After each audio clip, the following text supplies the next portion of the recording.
Macam orang Syiah lah. Orang Syiah, kita kata, imam kamu lebih hebat daripada Nabi. Sebab imam ini maksud bukan daripada dosa besar dan dosa kecil sahaja, tapi daripada tersalah dan terlupa. Itu memang Syiah percaya begitu.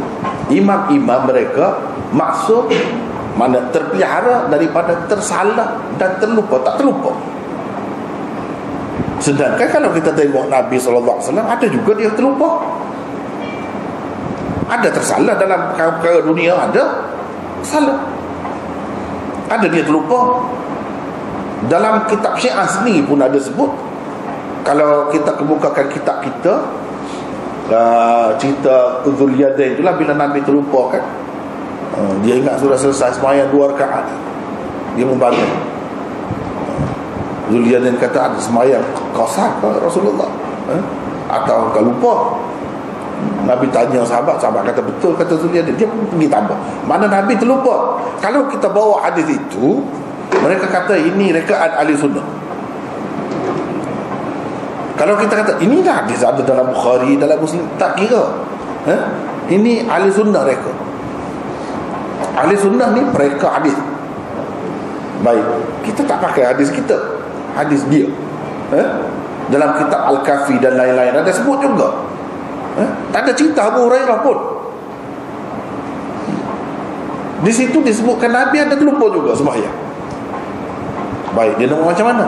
Di situ dia menggelabah. Kalau tidak, orang akan kata dia percaya imam dia lebih tinggi daripada para nabi. Memang begitu. Tapi dia takut orang kata dia tidak Islam. Jadi dia nak sembunyi itu. Dia kata nabi-nabi pun maksum daripada tersalah dan terlupa juga, supaya tidak jadi nampak lebih imam itu. Kalau nampak lebih imam, mesti orang kata dia ni rusaklah akidah, kafir lah. Supaya orang tak nampak begitu, dia pun kata nabi-nabi juga maksum. Maknanya maksumnya itu terpelihara daripada tersalah dan terlupa, selain daripada terpelihara daripada dosa-dosa. Dia kata begitu. Sebenarnya untuk menyembunyikan kebatilan dia, kekarutan akidahnya, takut orang serai dia. Jadi dia kata begitu.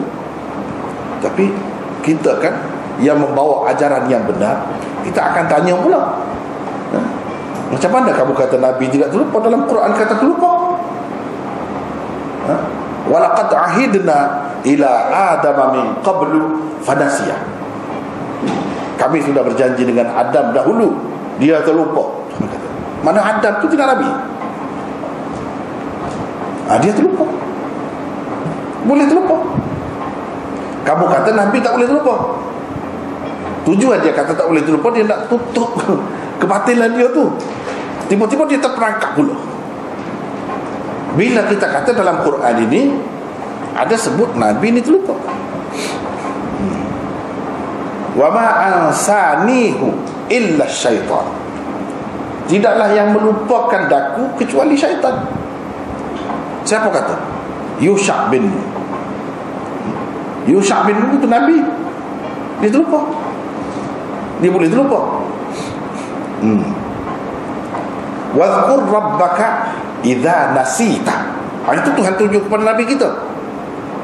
Ingat kepada Tuhanmu bila kamu terlupa sesuatu. Ingat Tuhan. Mana Nabi ada terlupa? Macam mana kamu kata Nabi tak terlupa? Itu bercanggah dengan Quran pula. Dan banyak lagi yang lain-lain, ayat-ayat yang lain menunjukkan Nabi ni ada terlupa. Sedangkan tadi dia kata Nabi tak terlupa.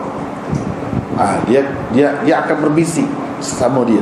Itulah sebab kita kata Quran ni palsu, bukan Quran yang sebenar. Kalau Quran yang sebenar, dia tak akan kata begitu. Dia mati hujah. Kita akan tanya dia, pakai ke tidak Quran? Kamu percaya atau tidak Quran? Kalau percaya kepada Quran, dalam Quran ada sebut Nabi ni terlupa. Macam mana? Ya sebenarnya imam-imam dia tu tak ada maksud, tak ada apa pun. Dia memang dia letak tinggi imam, lebih tinggi lagi daripada Nabi-Nabi. Jadi untuk membenarkan akidah dia reka macam-macam benda-benda lain. Sama juga